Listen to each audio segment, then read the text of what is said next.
Sud Radio, la petite philo de l'été, Vincent Cespedes. Bonjour Vincent.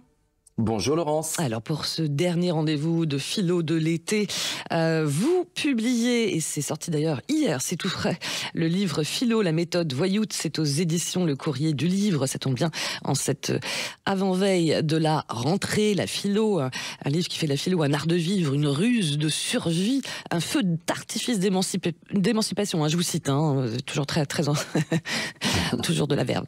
Et donc en cette rentrée... Ça doit être mon éditeur, Laurence, je pense pas parler de mon livre comme ça. Ah mais... bon d'accord, c'est l'éditeur alors. Ouais, c'est l'éditeur.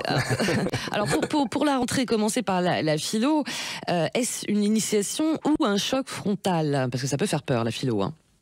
En fait, il y a les deux pédagogies, Laurence. Il y a la pédagogie de la rupture. Tout d'un coup, on entre dans un monde totalement nouveau où on peut questionner les évidences, on peut même questionner ce qu'on a appris tout au long de notre scolarité.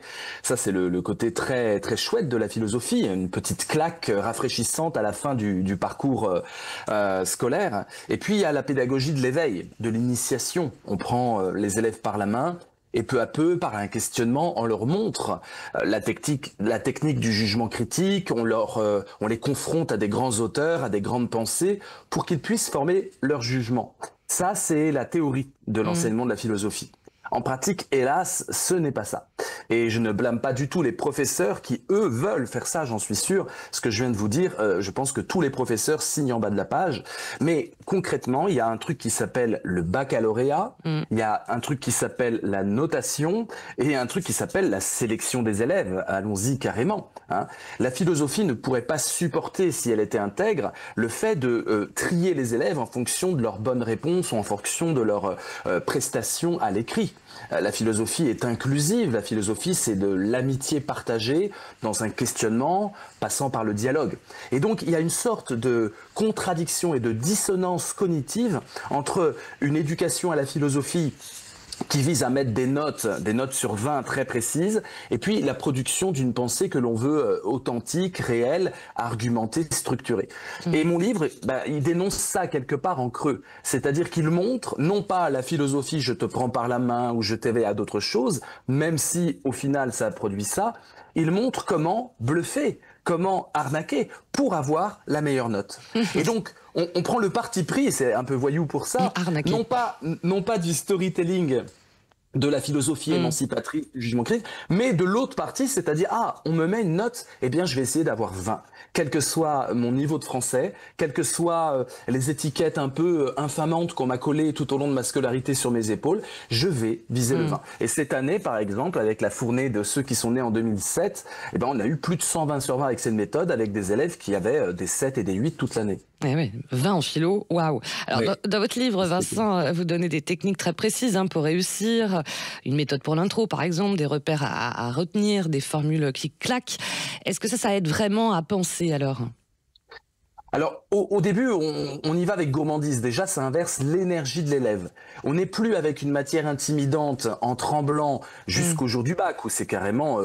je pense que pour la santé mentale, le bac, il va falloir qu'on se penche un peu là-dessus, parce qu'on a des élèves qui sont paniqués, qui se plient de stress, notamment les plus fragilisés. Donc, il faudra vraiment réfléchir à cette idée d'épreuve.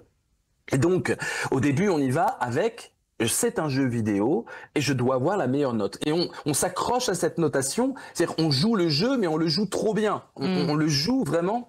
Alors tous les moyens sont bons, les moyens légaux évidemment, il ne s'agit pas de tricher, mais par exemple apprendre quelques citations par cœur et savoir ce que j'appelle les slimer. Vous connaissez Laurence le slime, cette pâte un peu gluante que les enfants adorent, qui prend toutes les formes, une citation, ça doit devenir du slime. C'est-à-dire, on doit pouvoir la placer pour n'importe quel sujet, non pas comme un cheveu sur la soupe, mais comme si c'était naturel de parler de Descartes dans un sujet sur la technique, de parler de Freud dans un sujet qui parle même pas d'inconscient.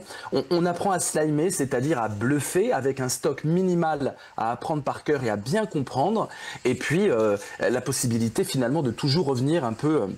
dans ce qu'attend le correcteur. L'obsession de la méthode voyoute, c'est pas tellement le professeur qui lui fait son travail sûrement très bien toute l'année, c'est le correcteur qui n'est pas notre professeur de l'année, le correcteur du bac, et qui lui ne nous connaît pas, donc il y a une absence totale de discrimination possible, mais il apprend à nous connaître à travers la copie. Donc on doit lui donner tout ce qu'il attend d'un bon élève, d'une bonne copie. Il nous reste 2 minutes, hein, Vincent. Pourquoi cette idée de méthode voyoute, ça marche bien avec ceux qui sont plutôt en galère, hein, les recalés du système, comme on dit?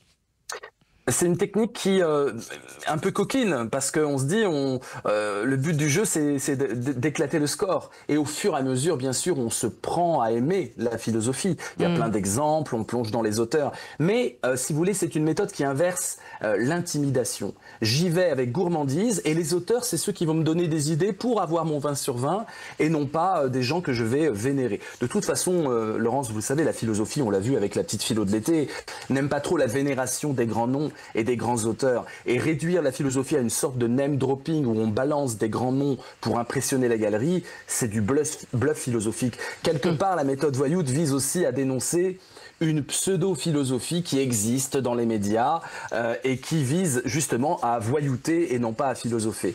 Peut-être que le but du jeu de cette méthode, c'est aussi de revoir l'enseignement de la philo à l'ère de l'intelligence artificielle. Le manuel prend beaucoup part de l'intelligence artificielle en conseillant aux élèves d'y aller pour apprendre encore mieux. Et peut-être que dans un monde où il y a le complotisme, où il y a des guerres, où il y a de la violence, où il y a des problèmes d'écologie, des thèmes qui ne sont pas présents dans l'enseignement de la philo, peut-être faudrait-il réformer tout ça. L'horizon, je ne le cache jamais, c'est de repenser tous ensemble, citoyens, bien sûr professeurs, parents, mais aussi élèves, à ce qu'on veut faire avec la philosophie dans la France du XXIe siècle. Voilà, et puis d'ailleurs, j'en profite pour rappeler nos auditeurs, si ça les intéresse, que vous allez programmer vous-même un chat GPT qui s'appelle Philove. Hein, voilà, avec PH, exactement. PH.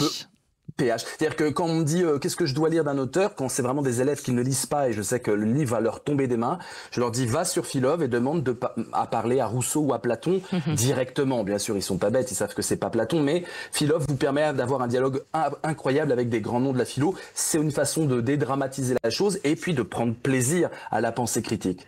Le philo, la méthode voyoute, c'est aux éditions Le Courrier du Livre. Grand merci, mon cher Vincent, pour Laurence. cette nouvelle saison de la philo de l'été. En vous souhaitant une belle rentrée alors. Merci. Merci, à bientôt. À bientôt.